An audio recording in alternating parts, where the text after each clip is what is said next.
think I was 18 or 19 years old. I came straight out of fashion school, walked into the space and tried to sell them this hat brand. And that's how I first met Harry and Angela, with like a box of mesh hats in hand.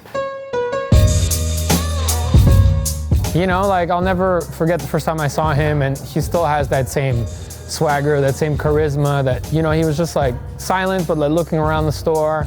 The store was pretty busy too. And I was amazed that a student with a student project was coming with this certainty of business. Like he was coming in and he was like, it felt like I was dealing with somebody that's been doing it for 40 years. So I saw the business side of Corey, the hustling, and as you can see, nothing has changed today. Everything is possible for Corey.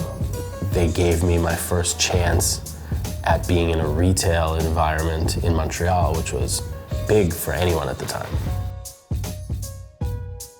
Even though that they gave me my start in it, I just decided to close Urban Freakout, not because it wasn't being successful, just that the growth portion was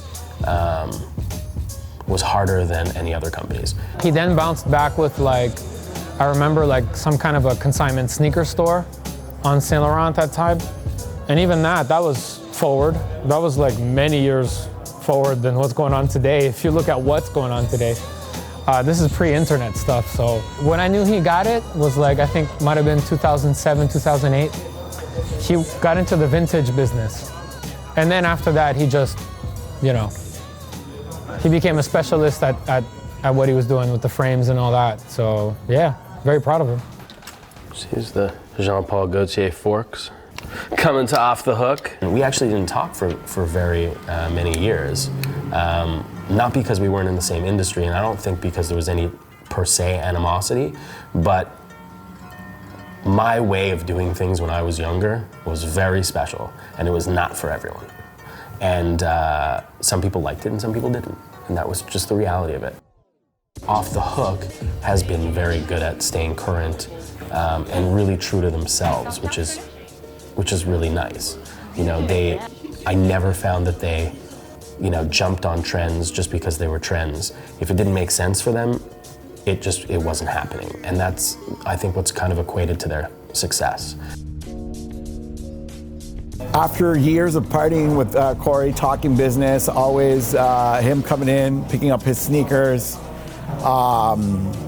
coming to all our events, we've always like been bouncing ideas back and forth. And now, you know, coming full circle, we have an opportunity to partner up with them to do a shop-in-shop where we're bringing a concept that we house here in St. Henry to the downtown core, which is the first time anyways. We have this opportunity to provide this really cool experience to a shared clientele, but also a new clientele.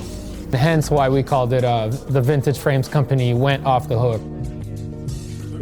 There's a legacy, there's a history for the city, and we do things for our families, whereas before, that wasn't the case. And I think that there's a nice story that's told where everything comes full circle and it goes from, you know, beginning to current, where instead of people having paths that cross, we have paths of people that can walk together. And that's very rare in this landscape, and especially in the fashion business.